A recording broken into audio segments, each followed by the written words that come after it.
এমন আপনজনদের আমার কোনো দরকার নাই, যে আপন মানুষগুলো আমার পাশে থাকা সত্ত্বেও আমার আপন মনে হয় না।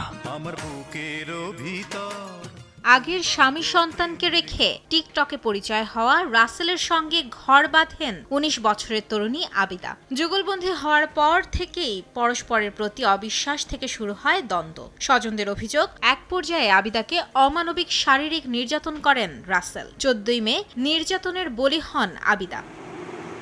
অবস্থা বেগতিক দেখে কয়েকটি হাসপাতালে ঘুরে শেষ পর্যন্ত ঢাকা মেডিকেল কলেজ হাসপাতালের জরুরি বিভাগে মুমূর্ষু আবিদাকে রেখে যান রাসেলের মা বোন। গোপন রাখেন নিজেদের পরিচয়, এরপর যান পালিয়ে। ২১ মে রাসেল ও তার মাকে গ্রেফতারের পর বুধবার রাজধানীর রমনায় সংবাদ সম্মেলনে এ তথ্য জানায় পুলিশ। টিকটকার রাসেল যখন দেখতে পায় তার ওয়াইফকে সে তার বেদম নির্যাতনের ফলশ্রুতিতে সে প্রায় মৃত্যুশয্যায় পড়ে যাচ্ছে, তখন তার মাকে সে বলে যে এই ওকে নিয়ে একটু হসপিটালে যাও, আমিও আছি। রাসেলের বুদ্ধিতে তার মা এবং বোন এমনভাবে নিজেকে আবৃত করে, নিজেদেরকে বোরকা পরিহিত এবং মুখে মাস্ক পরে, যাতে কেউ তাদেরকে আইডেন্টিফাই না করতে পারে।